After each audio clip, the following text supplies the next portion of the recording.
تخییر کی صورت میں مجلس قضا میں تفریق کے اختیار کا کیا حکم ہے؟ چنانچہ قاضی کی طرف سے شوہر کے علاج کی مدت 1 سال جو مرد کو دی گئی، ایسا مرد جو انین تھا، تو جب 1 سال مدت پوری ہو گئی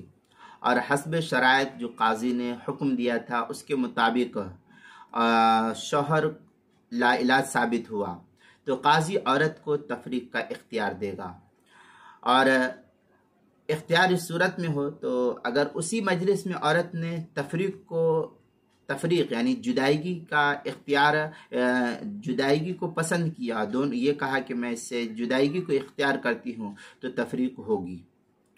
اور اگر اس مجلس کے ختم ہونے کے بعد تفریق چاہے تو پھر اس صورت میں اعتبار نہیں ہوگا، پھر دوسری مرتبہ پھر قاضی معائنہ کرائے گا، اس کے بعد جو ہے تفریق کی اجازت ہوگی۔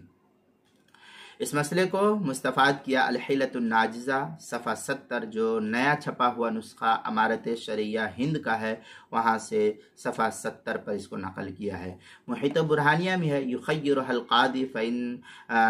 اختارت زوجها او قامت عن مجلسها او اقامها، اس طریقے کی عبارت جو ہے کتاب محیط برہانیہ کتاب النکاح الفصل الثالث والعشرون العنین جلد نمبر 4 صفحہ نمبر 238، جو مجلس علمی کا چھپا ہوا ہے۔ فتاوی ہندیہ کتاب الطلاق باب فی العنین جلد نمبر 1 صفحہ نمبر 524، جو پرانا چھپا ہوا نسخہ ہے زکریہ بک ڈپو دیوبند کا۔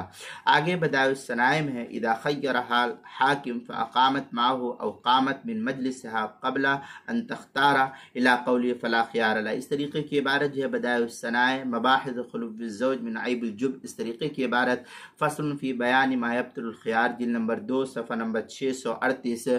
کتاب المسائل 5ویں جلد صفحہ 268 پر بھی اس کو نقل کیا گیا ہے، وہاں بھی دیکھ سکتے ہیں۔